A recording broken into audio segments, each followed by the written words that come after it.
नमस्कार, जय हिंद, वंदे मातरम। स्टूडेंट, मैं आपकी अपनी कमलेश आंतिल आपके अपने YouTube channel political science HR GK by विके पर आपका स्वागत करती हूँ। स्टूडेंट, हमने जो है संविधान का भाग 1 जो है हम पढ़ चुके हैं, जिसमें वर्णन है कि भारत जो है राज्यों का संघ है। और जो जिस टॉपिक पर हम आज चर्चा करेंगे स्टूडेंट, वो टॉपिक है हमारे संविधान का भाग 2, जिसमें चर्चा की गई है नागरिकता की, जिसमें हमारी नागरिकता का वर्णन किया गया है। और हमारे संविधान के भाग एक में अनुच्छेद 1 से लेकर अनुच्छेद 4 तक जो है हम पढ़ चुके हैं। आज हम अपने संविधान के भाग 2 के अनुच्छेद 5 से लेकर अनुच्छेद 11 तक जो है चर्चा करेंगे। स्टूडेंट, ठीक है, आज हम नागरिकता से संबंधित हर डाउट, हर क्वेश्चन को जो है क्लियर करेंगे। तो ठीक है स्टूडेंट, आइए हम चर्चा करते हैं। अनुच्छेद 5, सबसे पहले जो क्वेश्चन बनता है वो ये है कि जो हमारे संविधान में नागरिकता का वर्णन है वो कौन से भाग में किया है। हमारे संविधान के भाग 2 में नागरिकता का वर्णन किया है। आगे हम क्वेश्चन जो है वो ये है कि कौन से अनुच्छेद तक, अनुच्छेद 5 से लेकर अनुच्छेद 11 तक। अब स्टूडेंट जो बनता है अनुच्छेद 5, अनुच्छेद 5 क्या कहता है? अनुच्छेद 5 कहता है संविधान लागू होने से पूर्व भारत में रहते हों हमारे जो भारत में नागरिकता है वो किन किन लोगों को मिली। हमारा अनुच्छेद 5 कहता है हमारे भारत की नागरिकता उन लोगों को मिली हुई है जो संविधान लागू होने से पहले ही भारत में रहते हो, यानी 26 जनवरी सन 1950 से पहले हमारे देश में रहते हो, उन व्यक्तियों को हमारे देश की नागरिकता दी गई। अनुच्छेद 6, 19 जुलाई सन 1948 से पहले जो लोग पाकिस्तान से भारत आ गए थे उन व्यक्तियों को भी भारत की नागरिकता दी गई। यानी 19 जुलाई 1948 से पहले जो लोग पाकिस्तान से भारत आ गए थे।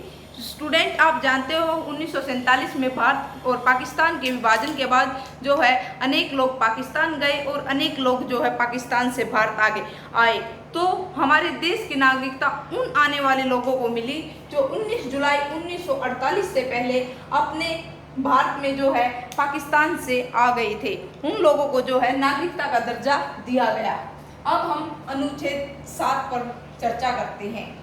1 मार्च 1947 के बाद जो व्यक्ति पाकिस्तान गया उसको भारत की नागरिकता खत्म कर दी गई। स्टूडेंट, जो हमारा अनुच्छेद 7 है वो कहता है कि किन व्यक्तियों की जो है नागरिकता खत्म कर दी गई। स्टूडेंट, जो व्यक्ति अपनी 1947 के डिवीजन के बाद 1 मार्च 1947 के बाद पाकिस्तान चला गया, यानी 1 मार्च 1947 के बाद जो है भारत नहीं आया, वह पाकिस्तान चला गया, उसकी नागरिकता जो है भारत में नहीं दी गई। उसको जो है भारत का नागरिक होने का दर्जा खत्म कर दिया गया, यानी उसको कोई नागरिकता नहीं दी गई।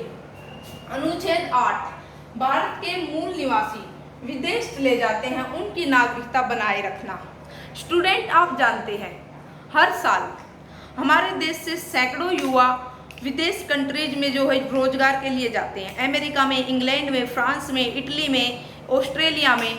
तो जो अनुच्छेद 8 है वो कहता है भारत के मूल निवासी जो विदेश चले जाते हैं उनकी जो है नागरिकता भारत में बनी रहेगी। यह कौन सा अनुच्छेद कहता है? अनुच्छेद 8। अनुच्छेद 8 उन व्यक्तियों की नागरिकता को बनाए रखता है जो किसी कार्य के लिए या रोजगार के लिए विदेश चले जाते हैं। तो ठीक है स्टूडेंट, अब आगे हम जो चर्चा करते हैं अनुच्छेद 9 की। सब इच्छा से विदेशी नागरिकता ग्रहण करने के वाले व्यक्तियों की नागरिकता खत्म कर दी जाएगी।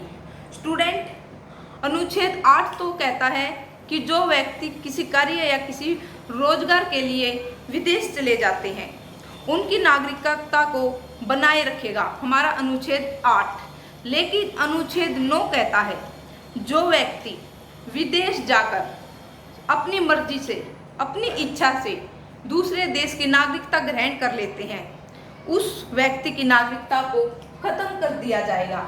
अब स्टूडेंट, जो क्वेश्चन हमारे सामने आता है वो ये आता है, हमारे देश के जो है मैंने बताया सैकड़ों युवा जो अदर कंट्रीज में जो रोजगार के लिए जाते हैं, तो क्या उनकी हर युवा यही चाहता है कि हमें उस देश की जो है नागरिकता मिले। क्या उनकी नागरिकता को खत्म कर दिया जाता है? अनुच्छेद तो यही कह रहा है, जो व्यक्ति स्वयं इच्छा से दूसरे देश की नागरिकता ग्रहण करता है उसकी नागरिकता जो है भारत में खत्म कर दी जाती है। नहीं स्टूडेंट, एक टाइम पीरियड्स होता है जिसके अंदर यदि कोई व्यक्ति विदेश से नहीं आता तो उसकी जो है नागरिकता खत्म कर दी जाती है भारत में, और जो टाइम है वो है 7 साल।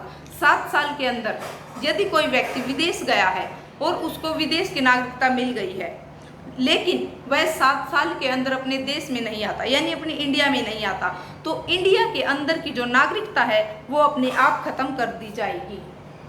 तो ठीक है स्टूडेंट, अब हम चर्चा करते हैं अनुच्छेद 10 पर। अनुच्छेद 10 कहता है व्यक्तियों की नागरिकता का अधिकार बनाए रखना। वही जैसे अनुच्छेद 8 में कहा है, जो व्यक्ति अपने देश के अंदर रहते हैं, जो व्यक्ति विदेश चले गए हैं लेकिन 7 साल के अंदर वो एक बार अपने देश के लिए जरूर आते हैं, उन व्यक्तियों की नागरिकता को बनाए रखना।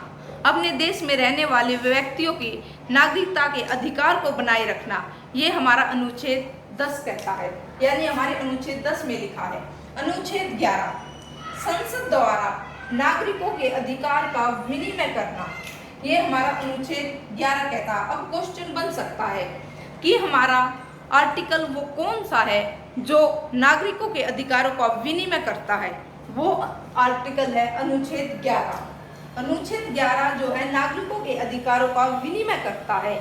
अब जो आगे हमने अनुच्छेद 5 से लेकर अनुच्छेद 11 तक नागरिकता से संबंधित जो हमारे अनुच्छेदों के अंदर चर्चा की गई, अनुच्छेद 5 से लेकर अनुच्छेद 11 तक, उस पर हमने चर्चा कर ली। एक बार फिर मैं बता देती हूँ, हमारा अनुच्छेद 5 कहता है कि संविधान लागू होने से पहले जो व्यक्ति हमारे देश के अंदर आ गए, हमारे देश में रहने लगे, उनको जो है नागरिकता का अधिकार दिया गया, उनको भारत का नागरिक होने का दर्जा दिया गया।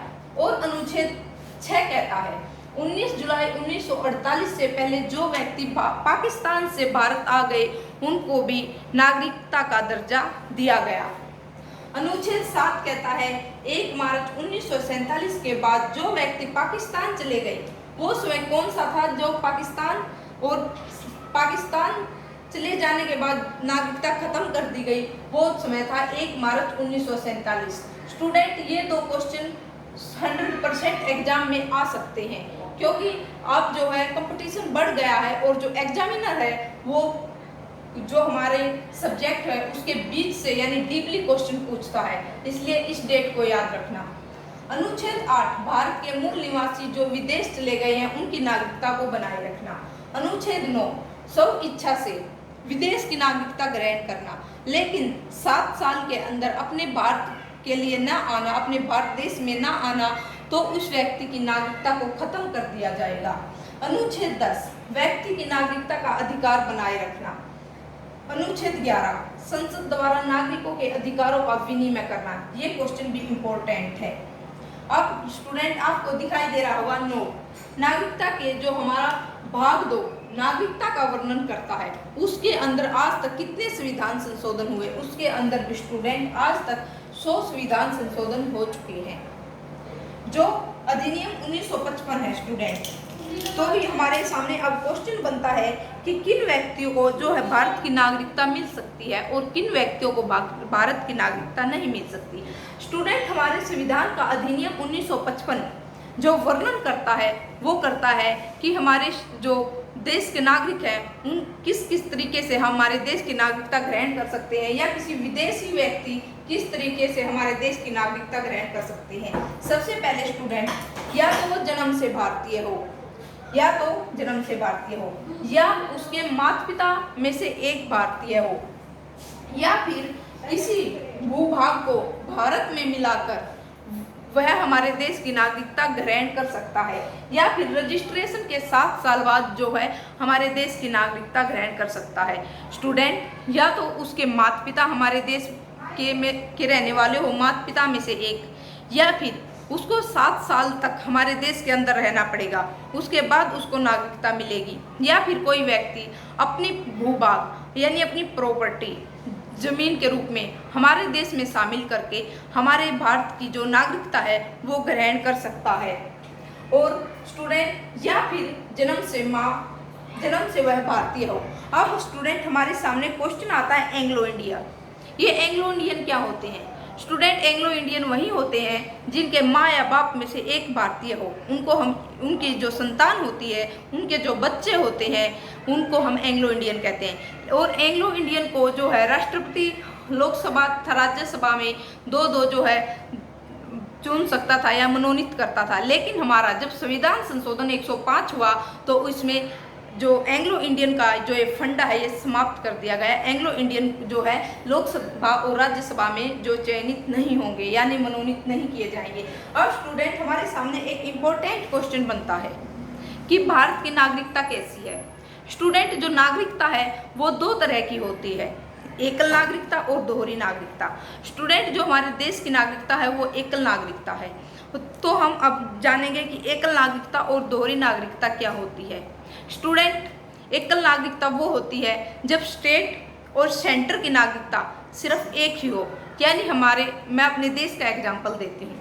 हम और आप में से किसी को भी अपने स्टेट की या सेंटर की अलग अलग नागरिकता नहीं लेनी पड़ती, हमें सिर्फ एक ही बार नागरिकता लेनी पड़ती है। यानी यदि हम हरियाणा में रह रहे हैं या उत्तर प्रदेश में रह रहे हैं तो हमें जो है सेंटर की नागरिकता भी अपने आप मिल जाती है। यानी स्टेट और सेंटर की एक ही बार नागरिकता मिलना जो है एकल नागरिकता कहलाती है। अब हम बात करेंगे दोहरी नागरिकता। दोहरी नागरिकता स्टूडेंट जो है यूरोप कंट्रीज में होती है।